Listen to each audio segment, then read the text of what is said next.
Okay, our recording is on. Good morning, everyone. I know we'll have a few folks coming in as I'm talking, and no worries there. Oh, Monica, wonderful to see you. Okay, so hi, I'm Patrick Chandler. I'm an Education and Outreach Associate for the Cooperative Institute for Research in Environmental Sciences. And I had the honor of bringing this panel together this morning. This is a pre-summit event for the Right Here, Right Now Global Action Summit that is taking place Friday through Sunday this week, and there is still space to attend both online in person. So I would encourage anybody who feels engaged in these topics to consider joining for that summit if you haven't. And with that, I am going to step out of the way and hand it over to our wonderful moderator, Sarah.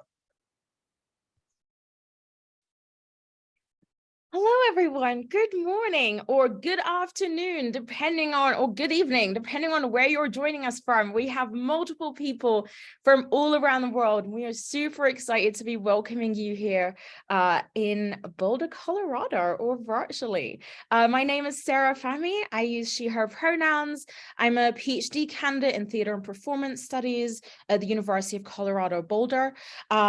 I want to take a moment to acknowledge that even though we're coming in from different virtual spaces, our university lies on the traditional territories of the unceded lands of the Arapaho, Cheyenne, and Ute nations. And that's really important for us to acknowledge as we continue this work with climate change and climate equity. My work focuses on decolonial feminist identities. I specifically work at the intersections of Arab, African, and Middle Eastern women's identities in decoloniality, and looking at how young women might be engaged with different issues of sustainable development and climate equity through their own identities. The way that we're going to set up this panel, I'm going to tell you a little bit about a couple of the logistics for today, and then we're going to dive into our panelists introducing themselves, and then we'll open it up to questions. So we've got about an hour here today. Please feel free to put your questions in the chat through the question and answer function. So feel free to add your questions as we're talking, drop them in, drop your thoughts, and we will get to those in the second half of our panel. The first thing that we'll be doing is each panelist will get a chance to introduce herself, and then I will ask a few moderated questions. So hopefully for our audience members, that will help get your brains churning about questions that you might want to ask, and then we'll open it up for questions and answers. So feel free to put those questions in there. The other thing that we're really excited about and that I really want to bring to our attention here today is that not only is this summit or is this conversation here today taking place about climate action through youth activism and women's rights, I also want to acknowledge that it is a very rare occurrence when we have an explicitly women from the global south session, especially when talking about climate change and when talking about sustainable development. Women from global south regions are typically the worst impacted and often the most ignored and dismissed when it comes to climate activism and their voices at the table. All of us here just met earlier today, and it's such a wonderful convening. And I just wanted to take a moment to acknowledge how rare that is. And I'm hoping that through today's conversations and through a couple of more networking and a couple more conversations that we have today, that we can start to build this network up so that rooms like this do not become an anomaly, and that rooms like this actually extend out to become the norm of welcoming young people, but welcoming women of color, women from the global south into our conversations.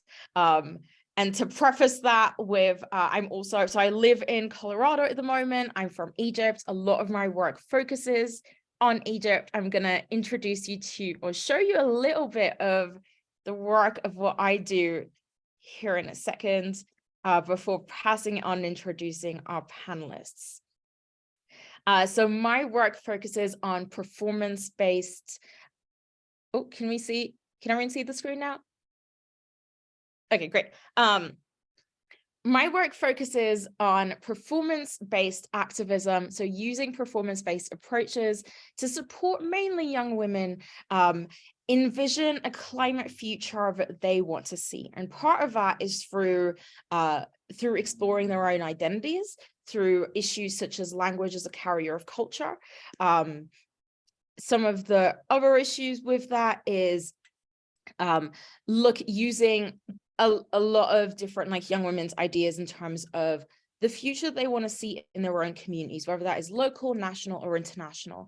I've gotten the chance to work with over 100 young women in Egypt and dozens more in the US as well, doing a lot of transnational interdisciplinary work, collaborating with researchers from speech and language hearing science, pathology, environmental science, and in theater and performance studies, and doing programs that center youth participatory action research, where young women can have a women-only space to start talking about sustainable development issues and start shaping that future using performance and theater and art-based methods. And so it's triggering their creative ideas. The work that I've done in Egypt has been featured through the Ministry of Expatriate Affairs. I was the only humanities scholar to actually present at the Ministry of Expatriate Affairs Egypt for like education summit a few years ago. I'm very sad that I did not get to go to COP27, which was back home. But I'm excited for the different connections that can come out of this panel as well. I know that a couple of our panelists here were actually in Egypt not too long ago. So that's just a little bit about who I am and what I do. Happy to talk more about that later on. But right now, I'm going to pass it along to our panelists to give you an idea of who we've got today. I am joined with a couple of different folks. So Nakabri Hilda Flavia, who is the founder for Fridays for Future in Uganda. I'm also joined by Stephanie Lama-Iwi, who is the Director of Programming of the Pan-African Center for Climate Policy. And I'm also joined with Madhvi Chatur, who is the founder of Madhvi for Eco-Ethics and Global Eco-Ethics Movement. And also by Monica Nupani, who is the Program Officer for the Center of Environment Education in Nepal. So with that, I am going to pass it along to our panelists.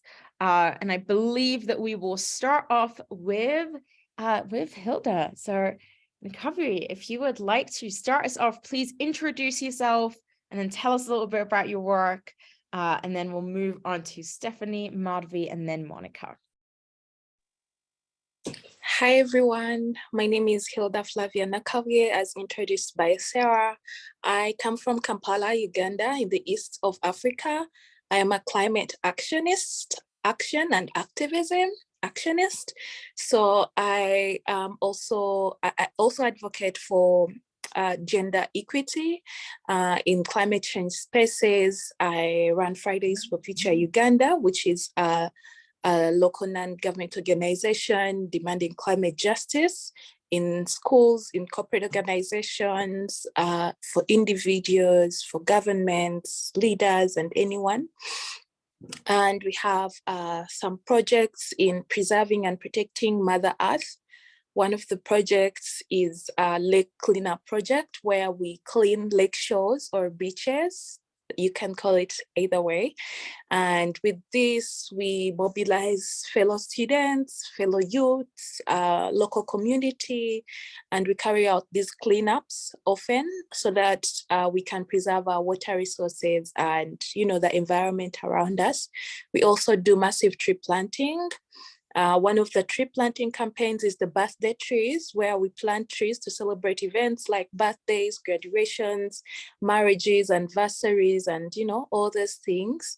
And we also have a project where we support 100 women in Uganda to come up with sustainable food gardens.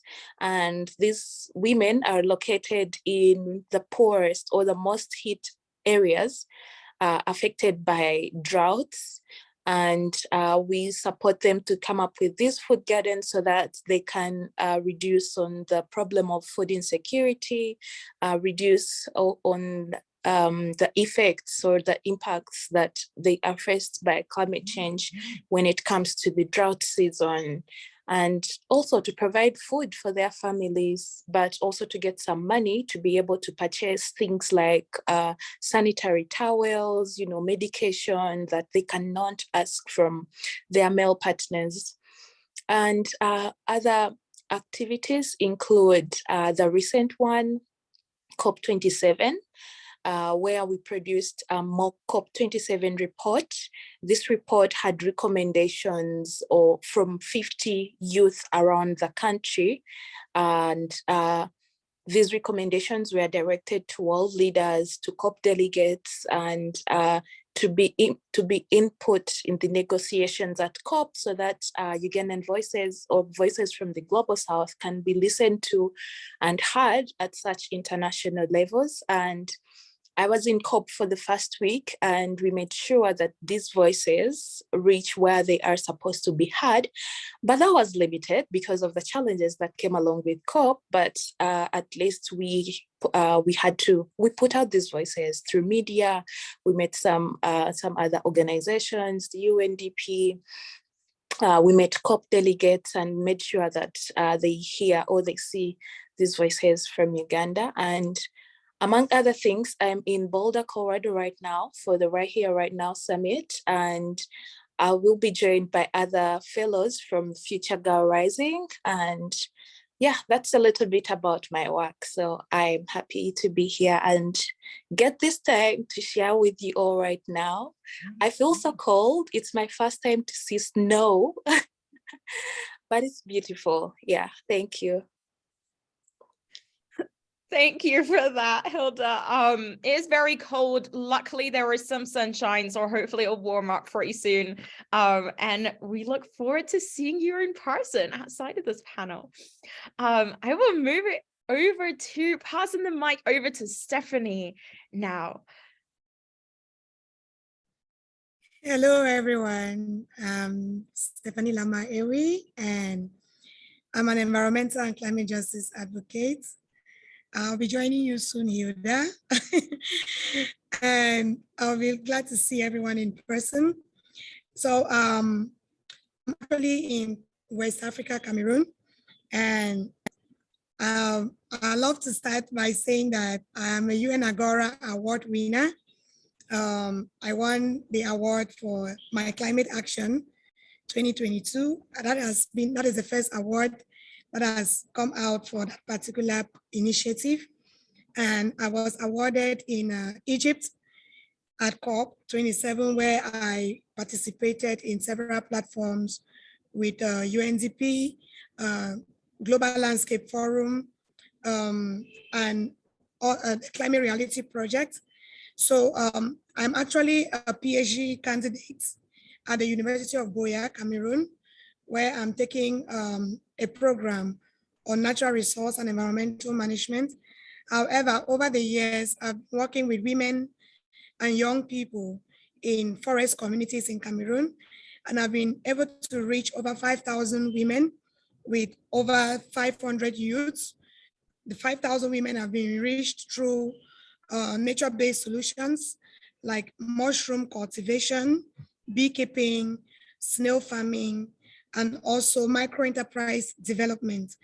And I've been reaching young people in schools through eco clubs, where I use arts as a tool to pass on climate knowledge and build climate change ambassadors in schools.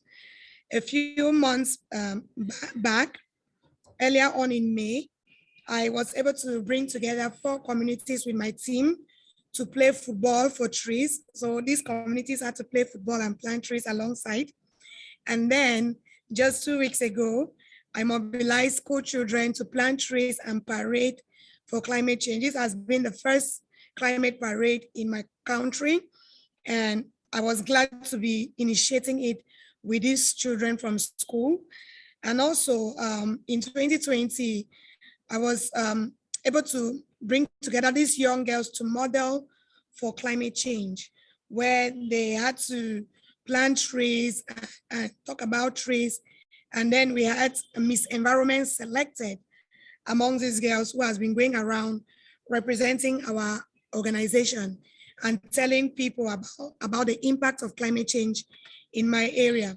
Some of the impact around climate change have been caused by deforestation and degradation, and also the fact that large plantations are given away to huge companies for large portions of forests are given away to huge companies for them to do their plantations and earn money. And I talked a lot about this in my documentary, which was produced by the African Climate Reality Project, which I forgot to say I'm a climate reality leader. I was trained in 2020 by former US Vice President Al Gore. And the African Climate Reality Project, which is a branch in Africa, actually spotted me out this year and produced a movie, a documentary, Africa's Voices for Africa's Forests, which is on YouTube.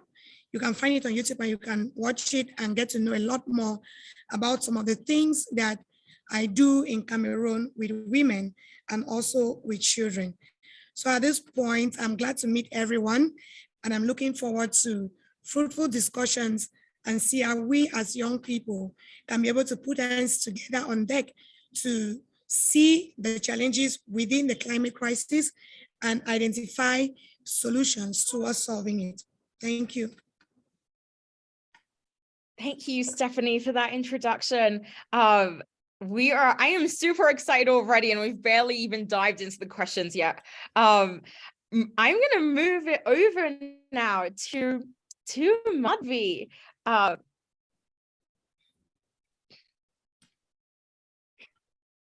Can you hear me?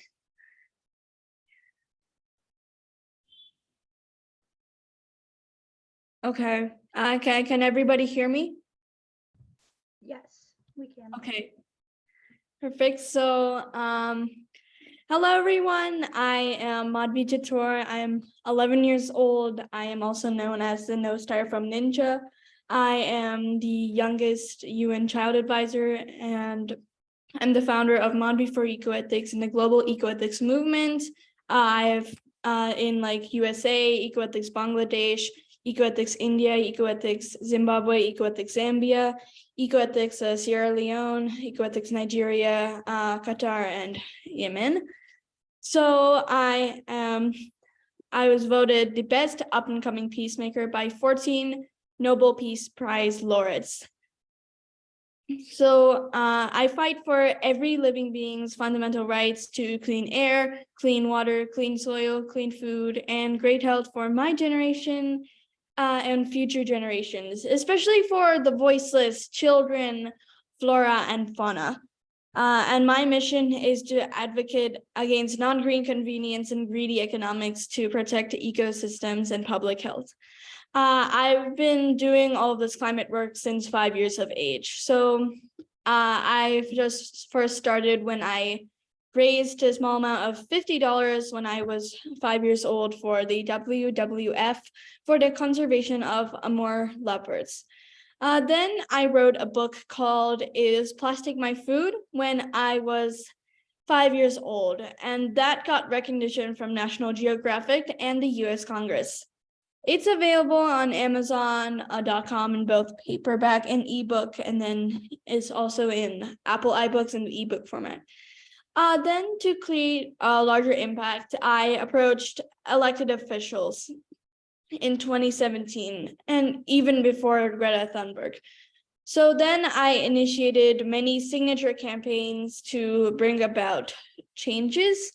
My website it details all my work and accomplishments so far, but I will highlight a few. So one, my letters and signature campaign made my school district with all 155 schools with 86,000 students switch from non-biodegradable carcinogenic styrofoam trays into compostable trays. And that eliminates till date 20 million styrofoam trays from going to the landfill and also saving the health of the students. Two, I spearheaded the plastic pollution reduction bill.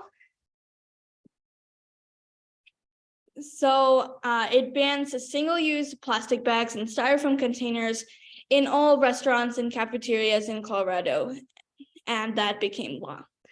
And three, I did some signature campaigns, public speeches. I met with legislators, businesses, 35 mayors across Colorado, and I worked with Governor Polis to declare April as plastic and styrofoam pollution awareness month and March as PFAS pollution impact awareness month for the whole of Colorado. I also spearheaded the ban of PFAS, the toxic forever chemicals from all consumer products. It's a bill in Colorado and I passed it into law. And five, my petition and testimonies with the US EPA led to implement hydrogen cyanide emission limits and air quality controls nationally. And six, my huge signature campaign for a global plastic policy supported by 75 countries, more than 144 organizations and many signatories and climate scientists. It led to the invitation to meet with Madam VP Harris and then ushered the US participating in the Global Plastic Treaty, which was ratified by the UNEA in 2022, like in February or March. And then I'm also a UN Child Advisor at CREATE again, and I'm helping to formulate the UNGC number 26. And the first draft is out now, and the final version should be released in June or July of 2023. Thank you for that, Madhvi. And also, I am very happy that I got this opportunity to speak with everyone. I'm very happy that I met with everyone. Thank you. We are so excited to have you here, and yeah, I'm so excited to dive into these questions. Clearly a very accomplished group so far. Last but not least, I'd like to welcome Monica to the stage. So Monica, please introduce yourself and tell us a bit about your work. Hello, am I audible? Okay. Hello, everyone. My name is Monica Neopane. I'm from Nepal. And talking about my journey in climate activism, I have been working in this field since 2019 after I finished my bachelor's degree in environment science, and I started working with different NGOs. Then when I was studying this subject, I felt like we are working on this, but we are missing it in practical and in action-based knowledge. So since then, I have been working with, in different schools and being associated with different NGOs. So currently I'm working as a program officer at Center for Environment Education Nepal, where I work with a lot of schools within Nepal, trying to teach them about how we can develop solutions to all these problems related to environment, related to the climate crisis that we the future generation will be facing. So we are looking into project-based learning, that the students will develop different community-based project work to find the solutions to all the existing problems that we have currently. And we have different theme bases of the project work that students are working on. And currently we are working with more than 12 schools in Nepal, and and we are trying to reach out to more government level schools where we don't have much opportunities for youth.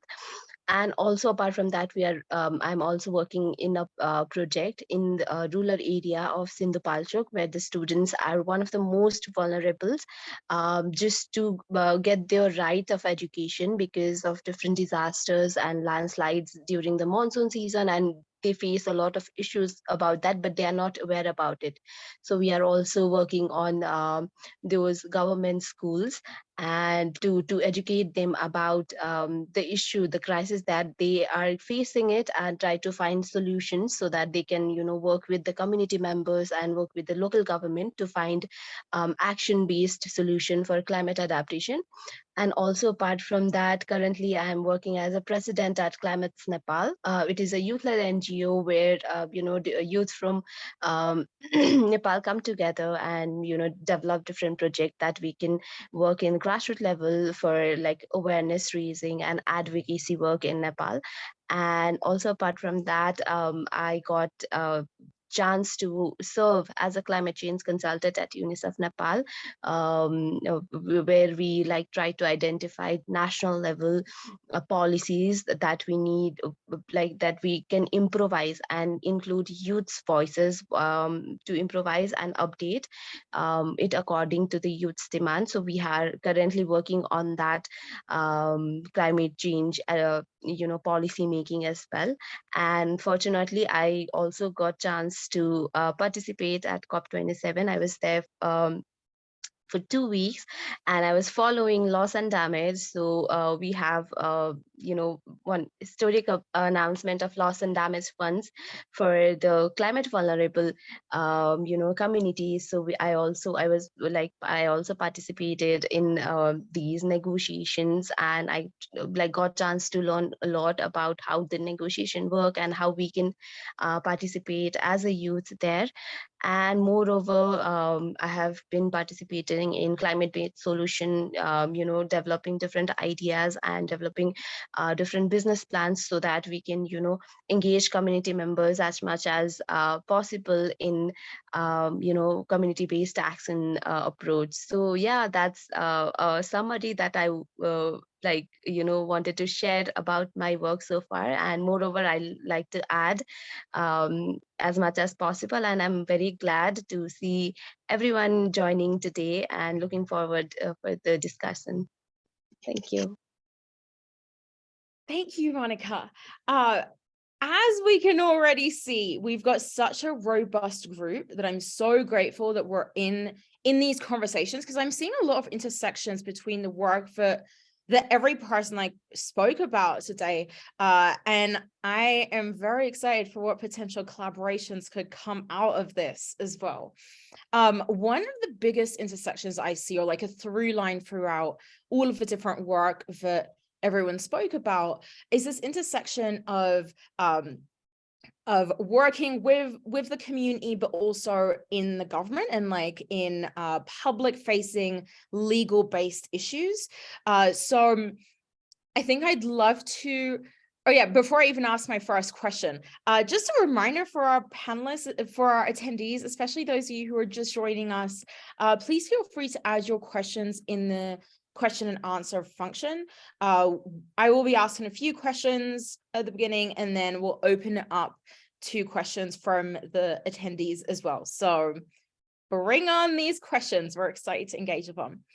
But with kind of the work that you do, where it's on a micro scale, it's on a macro scale, and there's multiple moving parts to it, I would just love to kind of get us started with, can you just very briefly tell us a little bit more about the inspiration behind your work? So anyone can start off with this question, just what has been inspiring you? What is really fueling this work for you? May I start? Yeah, Madhvi, go for it. So, yeah, when I was 5 years old, I watched a CNN documentary. It's called Midway, the Plastic Island. It showed about the Great Pacific Garbage Patch, and then the plastic trash.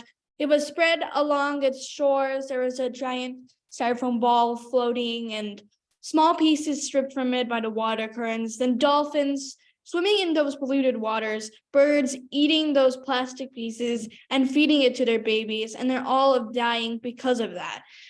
The sad thing is that Midway Island is very, very far away from the civilization. It's in the middle of nowhere in the Pacific Ocean, but millions of tons of our plastic and rubber trash, it can be seen there.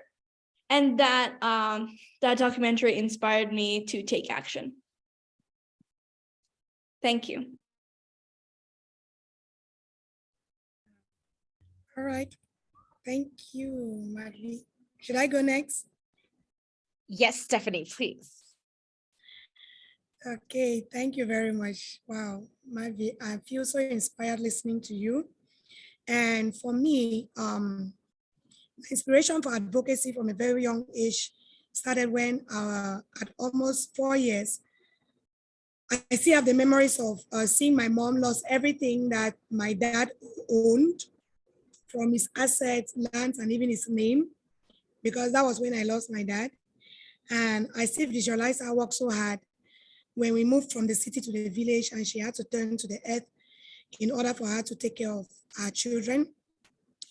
So she worked on people's farms to be paid, and she would stay in the forest for weeks or days to make sure that when she returns, we could actually be counted amongst the children who had Christmas clothes. So I grew up with a family of 3 women, and we were taught to trust in the earth for everything. Though my mom didn't own land, because according to in Cameroon, all land is owned by the government, and the lands that are given onto communities to keep are actually kept only by men. So women don't have access to these lands. And I remember us planting on 2 pieces of rented plots, but we were told to move a few months later because the owner wanted his land. So years passed and I went to school and graduated from the University of Boulder with a degree in geology and environmental science.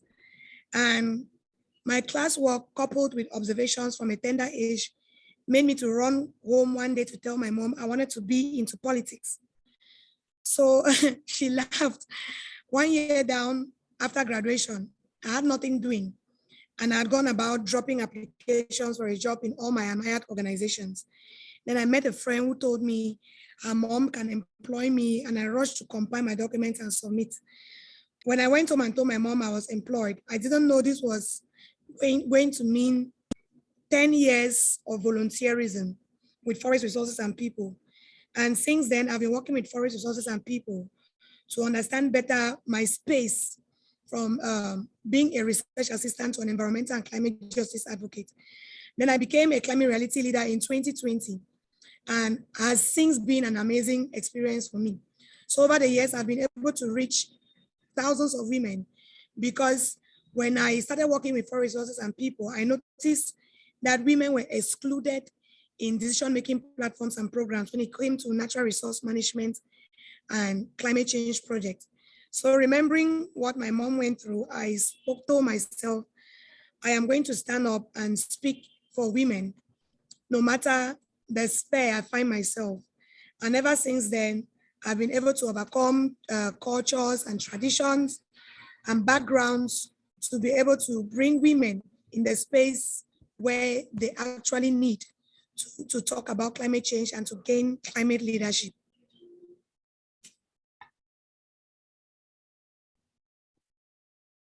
Thank you, Stephanie, for that. Monica or Hilda, would you like to tell us a little bit about your inspiration as well?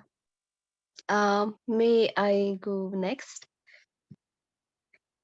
So yeah, like my inspiration is kind of similar to what Madhavi said. Madhavi said. So yeah, like after completing, like when I was doing my bachelor's degree, I got a chance to attend a workshop called, like, which was mostly specific to sustainable development goals, and they gave us, different like background about the like different goals and how these goals are important and the targets and stuff like that. And at the end of the workshop, we got chance to watch a documentary which was named as Home.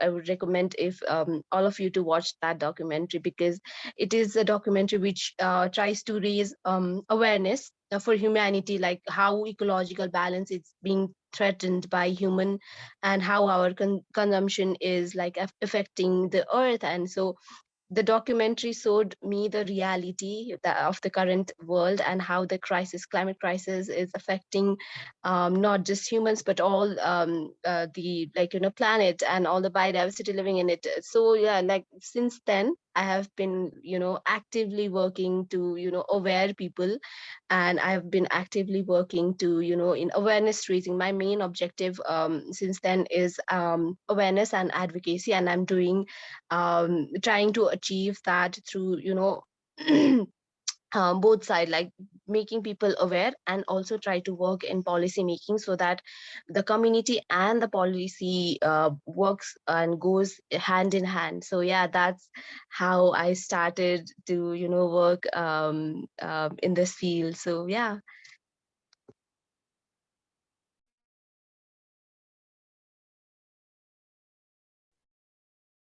Thank you, Monica. And then Hilda, do you want to wrap us off with what inspired you, or what continues to inspire you even? Yeah, sure. Thank you. So for me, it's a personal story, and the effects of climate change are like scars in my life, because I'm a victim of the climate crisis. I grew up experiencing the diverse effects of climate change in my life, in my family, and in my community. I come from a small village in Uganda called Chankole, and this is where I spent most of my time growing up. And my family had this big plantation, and we used to get a lot of food and sell it to the town so that to get some money to afford other necessities. And I remember a time when these climate effects kept on happening, long spells, change in dry seasons, the heavy rains, the dry spells, our stream was drying away, our crops were withering, heavy rains. And to me, it wasn't clear why all this was happening, but I remember my grandmother telling me that it's the gods that are punishing us for something that we don't know we did even. So to me, I felt like God should be fair and God should be loving, because to me, we didn't do anything wrong. We were just, trying to live. And when all this devastation was happening at a very high rate, my grandmother had to sell off part of our land, parcel by parcel, so that we can, get some money to buy food from the town and be able to cater for other necessities. And when most of the land was done and we just had a small chunk where our house was built, we stopped selling land. And that was the time when I had to miss school because my parents couldn't afford my tuition fees. I had to sit home while other people went to school. And my dad had to quit agriculture and look for another job that is paying so that he can raise my tuition fees. And I remember during that time when I was seated at home, my grandmother was crying in her bedroom, asking why the gods would be so harsh and cruel to us. And it kept on happening several days. And she was asking herself the same question. At this moment, climate change was not clear to us. We didn't know anything about climate change. I was young, I was 8, and I didn't know anything about climate change. It's not taught in schools in Uganda, so it was a very big challenge. And to me, this was when I joined university, there was this discussion about youth and climate change. So that is when I learned about the reality of climate change, and that what we were facing in my family was the effects or the harsh cruelness of climate change. And I also learned that we contribute very little to the causes of climate change, but we are suffering the worst. And to me, that was a turning point. That is when I decided that I should do everything in my power to make sure that other people do not have to go through the same experience I passed through growing up. And since then, I've been raising awareness about climate change. I've been educating myself online. I've been doing lots of activities and actions to create awareness, to do climate actions and activities. And until then, I am inspired by first my story, secondly with the work that we've been able to do in such a short time. And what really keeps me moving is, I would say, hope. Because I think hope is the only way to go. It's the only thing we have. We youth are bearing the biggest responsibility of cleaning up the mess that was done by our elders and big companies that continue to produce, a lot of fossil fuels that are causing harm to our lives, to our societies, to our communities, to our traditions. And that's what keeps me moving. We need our voices to be heard by the public, by the people. And we've seen that all other challenges, for example, Africa has been going through, from apartheid, from slave trade, it's because people organized on the ground and were able to speak up. So that is what keeps me pushing. I always believe that the power of the people is stronger than the people in power. And that's how all the other challenges have been fought. And that's why I work with communities on ground that are facing the first effects of climate change, to be able to rise up and speak up so that we can create a difference. Thank you. Thank you for that. I mean, I definitely resonate with a lot of what each of you said. And thank you for also each of you for sharing like your personal stories as well on this platform. I definitely resonate with a lot of that. I grew up in Alexandria, Egypt, which is on the Mediterranean, and watching the shoreline change and watching the pollution accumulate along the beach, and seeing how the water is reacting, and then seeing how it's continuing to flood time and time again, and the floods are getting worse. And it's painful.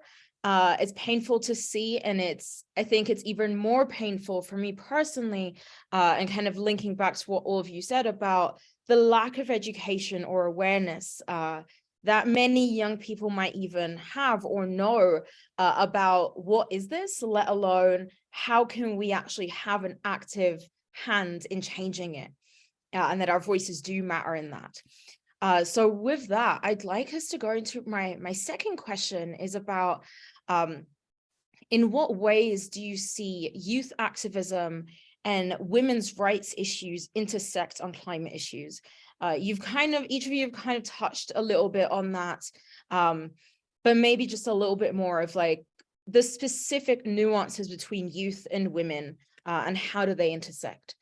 And for the sake of our time as well, I think maybe if we can just have like two or three panelists like respond to each of the next questions, that would be great, so that we can get going to our audience questions as well. Okay, Sarah, can I go? Yes, definitely. Okay, for me, the intersection between youth and women, it's something that I envision and I'm working on. Presently, in Cameroon, what I do is I work with women, like I said earlier, on nature-based solutions. So I'm running a project right now where I was given this grant by the African Climate Reality Project, and I trained women on home gardening as a way for landscape restoration. And we just completed a 2,000 fruit tree capacity nursery. And in January, we are going to be commencing a training on bee farming to help these women learn how to keep bees. And as time goes on, with the award that we just had, we will be expanding our work to do micro-enterprise development training for these women. And we hope that the funds will be enough to take us through establishing boreholes and solar-powered nursery and boreholes, so that these women can actually take care of their nurseries and also have water in their communities. Meanwhile, bridging the intergenerational gap between of climate change needs the youth perspective, which is the reason why eco clubs are some of the tools that I use from my background to empower young people so that they can understand what climate change is. And the good thing I try to do is I don't come with the climate jargon, the climate grammar to present to these communities because they are rural communities. So what I try to do is I use their local languages, what they understand about climate change from their local perspective. And art is a tool that can communicate to anybody at any level. And with the use of art, these communities have been able to understand. With the adults, I've used tools, participatory rural appraiser tools, and with the young people, I've used tools that were given to me by trainings from the Creative Action Institute. And these tools have been very resourceful in bringing them to understand what climate change is. I anchor programs on radio, and I reach an audience of over 4,000 people who listen to my climate change discussions on air.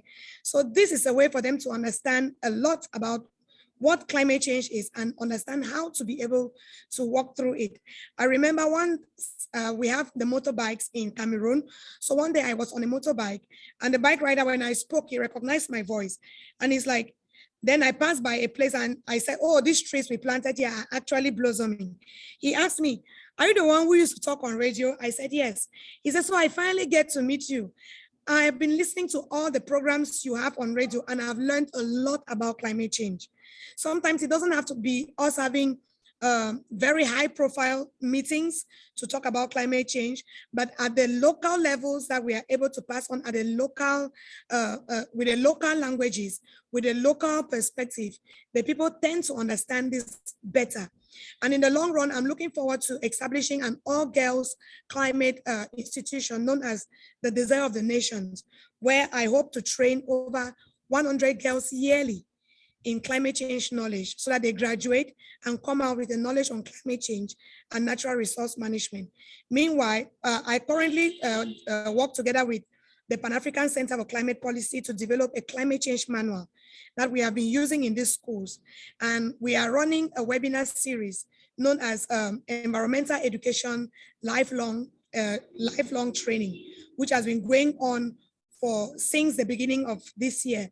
And this has been a great way for us to reach out to people and teach more people about climate change. May I go next? Sure. Thank you, Stephanie.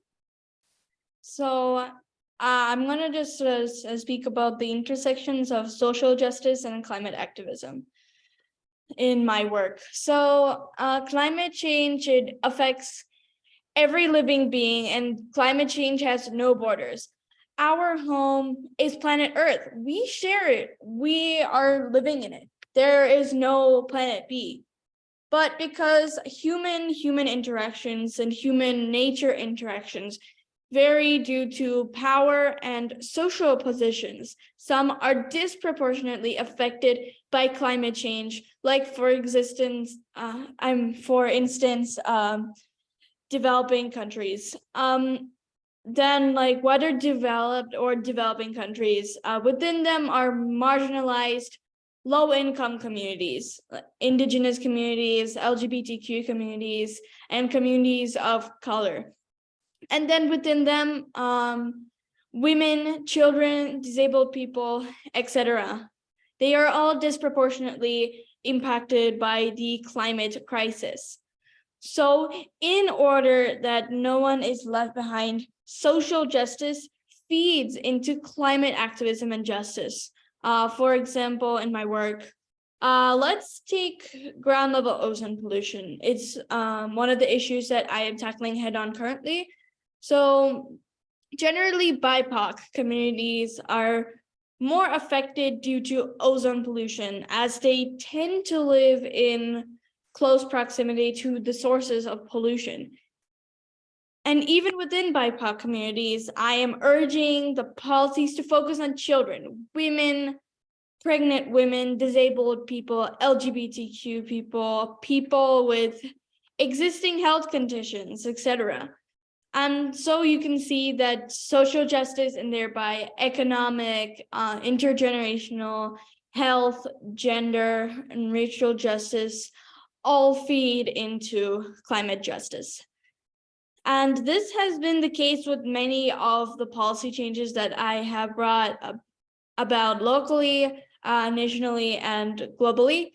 And that's why my mission is to fight for every living being's fundamental rights to clean air, clean water, clean soil, clean food, and great health, especially the voiceless children, flora and fauna, and even giving nature and life elements their social rights, and so consider them too as a living being.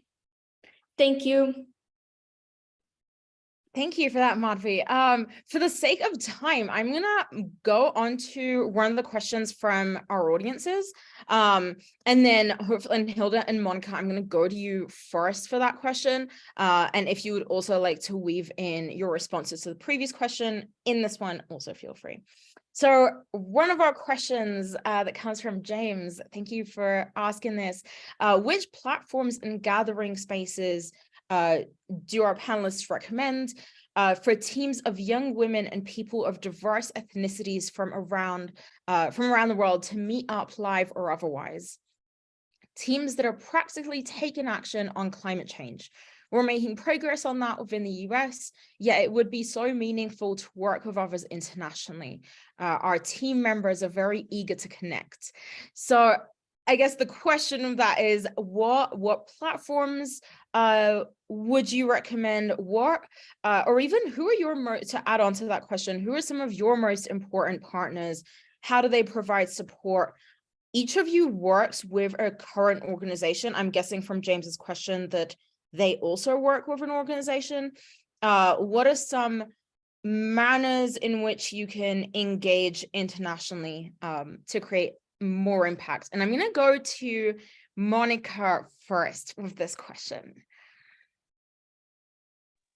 Thank you. So yeah, I have been working with national and international organizations. So right now I'm working with Climates Nepal, which is also have different chapters in different countries, in Mali, in France, and in China, in Australia. So you can try to identify organizations which are in different chapters, so that you can connect to all these chapters and share your interchange your issues and work together in a global level. Also, for me, I'm also associated with YOUNGO, which is Youth's Constituency at UNFCCC, which is a global platform where you can engage, and it is it is most specific and open space for young people, and to engage and actively participate in negotiation. And also there are a lot of organizations which come together with YOUNGO. So you can, if you reach out to YOUNGO, you can easily access to their email. I can share you the link in the chat as well, and you can, if you are connected to the their email, then you can connect to a lot of people, like a lot of organization, a lot of activists who are actively engaging in different project works. So yeah, that's what I would like to suggest. Try to find organizations. Also, I'm as Stephanie said, she's also working with Climate Reality. I was also the one of the fellows who did this training, and I did some project work with Climate Reality. So yeah, you can just try to identify some organizations who are actively working on this project works, and like try to go to the website. Like simply I do is that, try to find some organizations, try do their website checks and try to connect with them. So yeah, that's how I got chance to network with a lot of organizations. And yeah, definitely I shared the Youngo email list to you in the chat so that you can connect to a lot of organizations. So yeah. Thank you. I want to give Hilda a chance to respond to this as well. I know we've got just a few more minutes left at the end of this talk. Yeah, I'll just summarize my input. So my advice would be working with grassroots communities, because they do a lot of work that goes unnoticed, and yet it's the work that we really want right now, because we are looking at climate action. We have less than 8 years to go. So I would advise actively working with communities on the ground. Yeah. Yeah, thank you for that. So it's, I think one thing I'd like to add. So yes, Madhvi, give me 1 second, Madhvi. Okay. So one thing that's becoming really apparent is that, so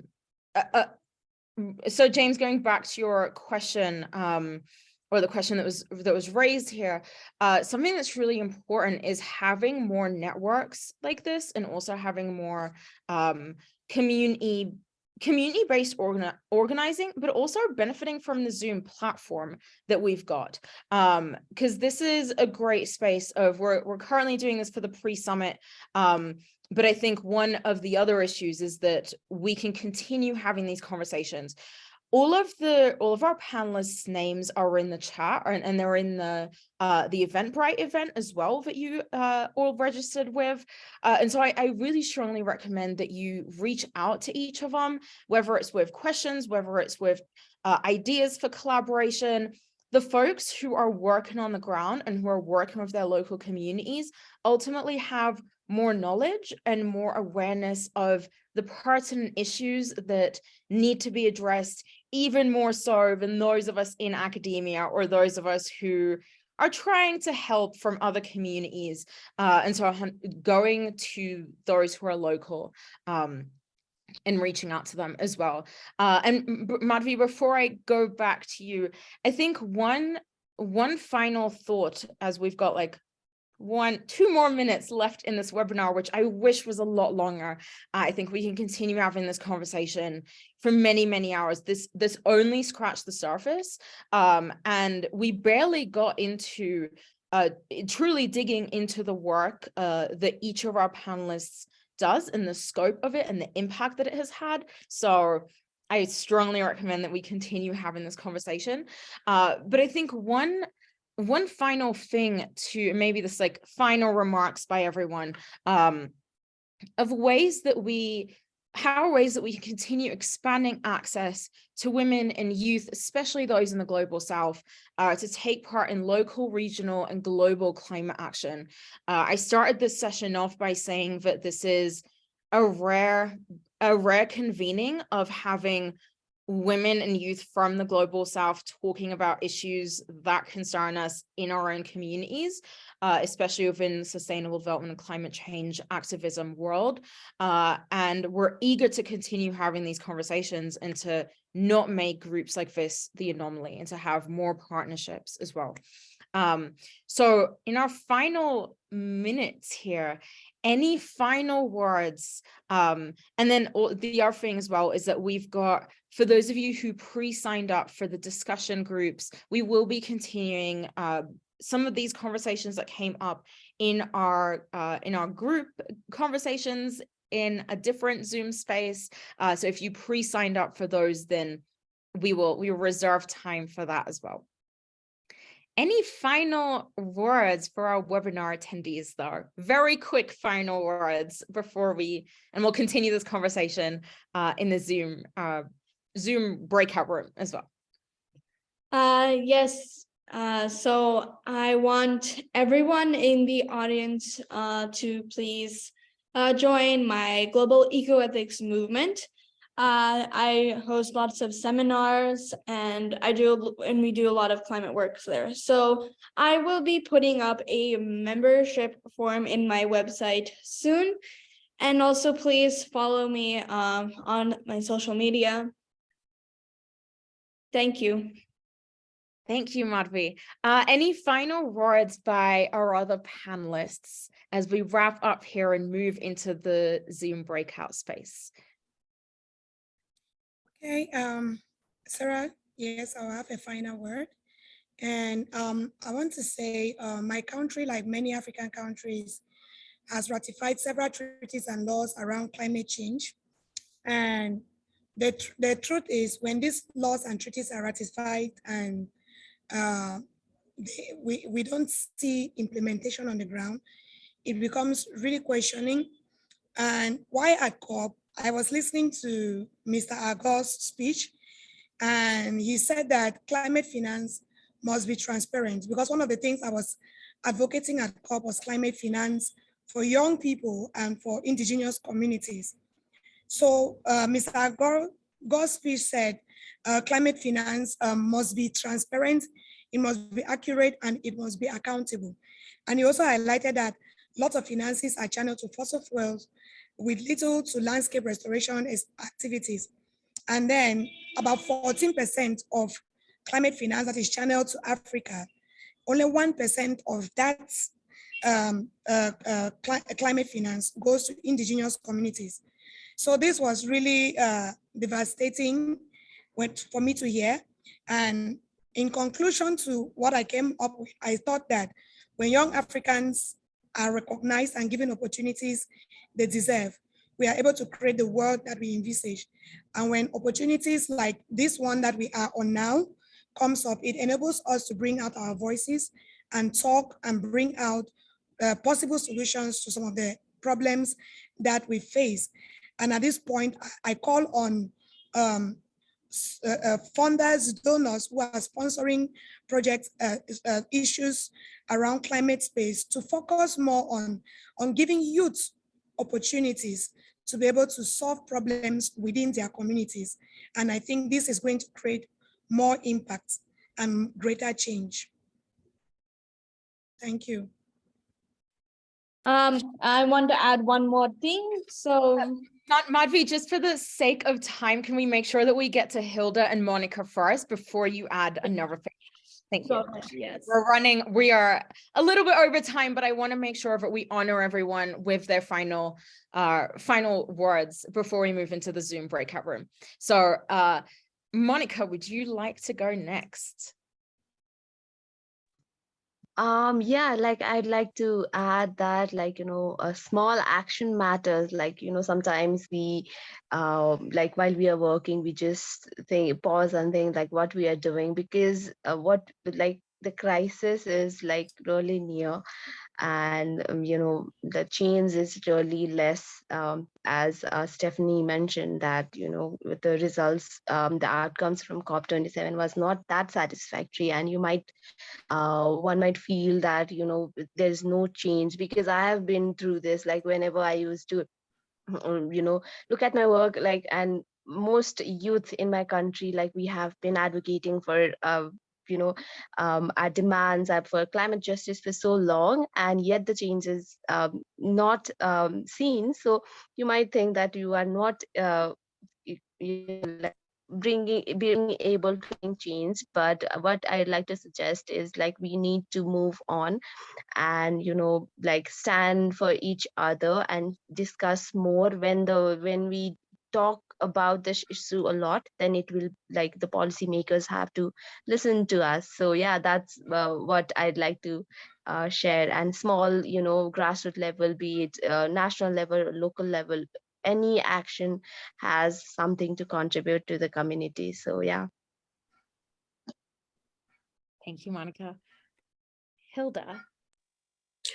Well, to me, I think that in the course of history is a time where humanity has to come to a certain level of understanding. And I think this is the time when humanity is facing the biggest challenge ever. And we need to just pause and give life a chance.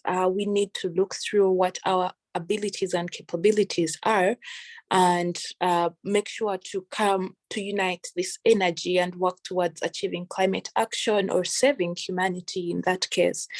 And I know that sometimes if you are a climate activist, you might feel the same, that sometimes we lose hope, or you have questions coming into your mind if your work is really going to make the difference. But it's the small things that do make the difference, the small actions that people take that create the difference we need. So I urge each and everyone here today to take on the small actions, and in the end, they will create a big change.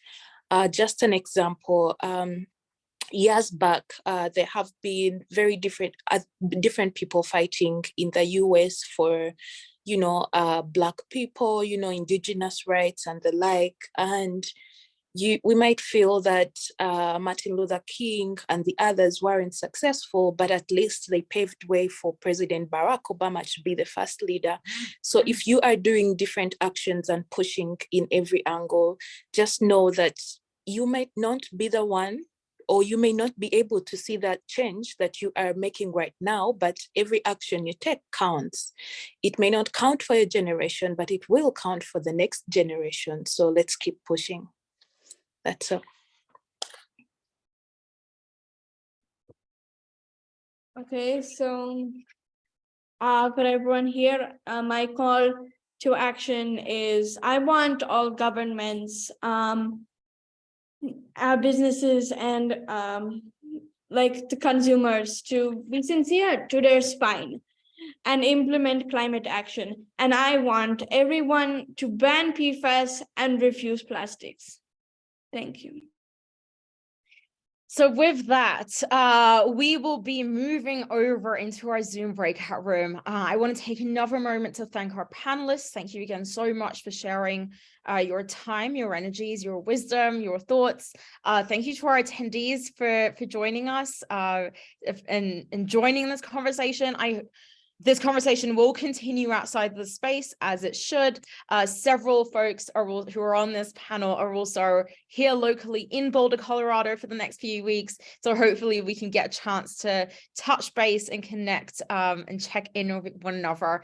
And I'm excited and I'm yearning for more conversations like this and more platforms like this, and to continue expanding youth, young women, and women from the Global South's impact and influence over climate change action.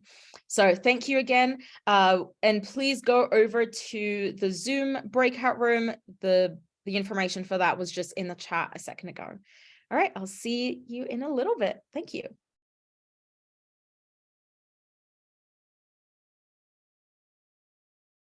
Thanks, everyone. Let's pop over to this other room here, and I'll see you shortly.